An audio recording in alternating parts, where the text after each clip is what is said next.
in our world as a National Geographic photographer, as a documentary reportage photographer, we do not Photoshop per se, quote unquote, images. We don't go and intensify colors. We don't go in and move. You know, pretty much what you see when you press a shutter is what you've got.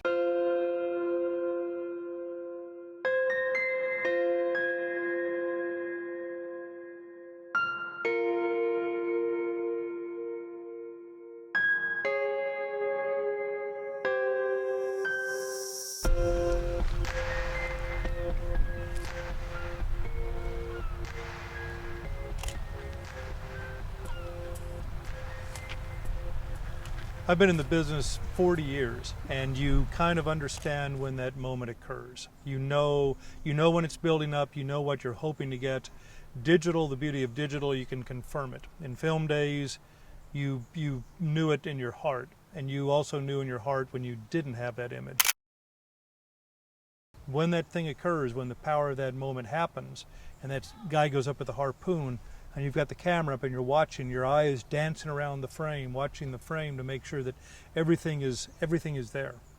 And you're waiting for that peak moment, and you press a shutter, you know it. And when you would see the film, it was just that confirmation that you knew you had it.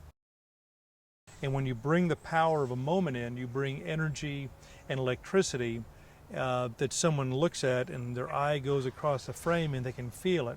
And that's part of the job of what we have to do, is to present this place so our audience knows what this place looks like and smells like and feels like.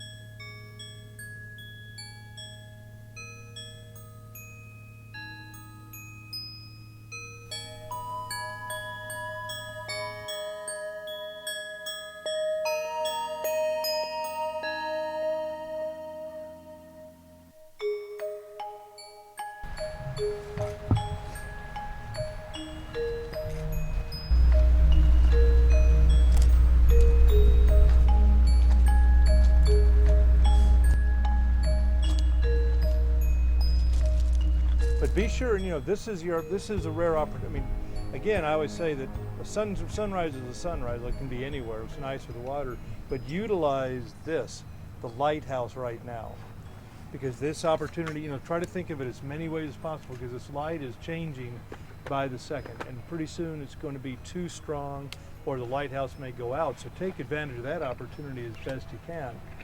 So you're not just shooting that, then you look up there and it's like, oh, that looks great. Then all of a sudden the light's gone. You can't do it.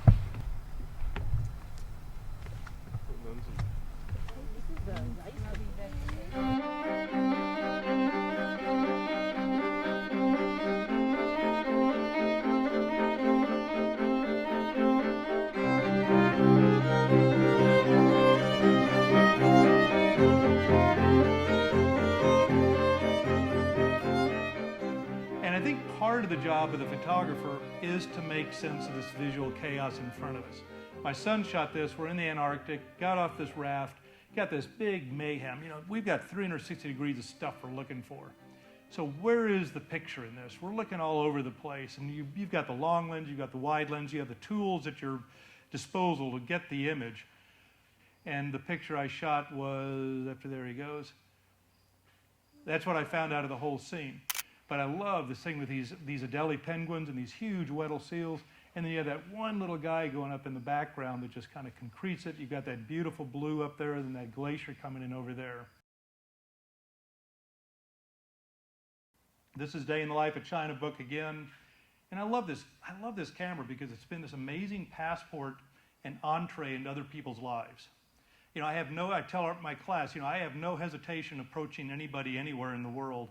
And I've got about an 85% success ratio of walking up to them and saying, whether I speak the language or not, what you're doing is amazing. May I photograph you?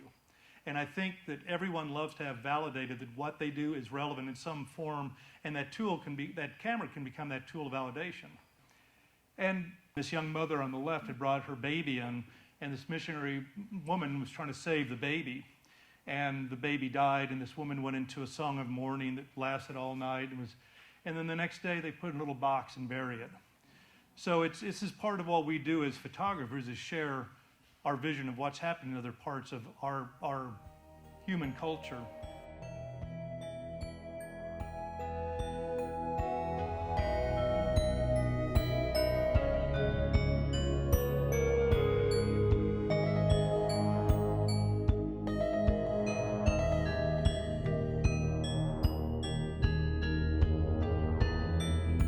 I love what I get to do.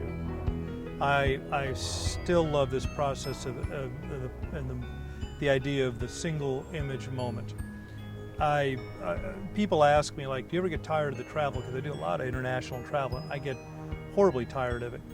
I still get that incredible high every time I'm out with the camera and you capture something like in Namibia, this cheetah going by, or you get the picture way back when I did the Pulitzer Prize stuff on the war in El Salvador. And it's a responsibility you have as a photographer and as a human too, to make sure that the story you're capturing that you're going to share with hundreds of thousands or millions of people is accurate, that it's truthful, and that it resonates what you are as a photographer.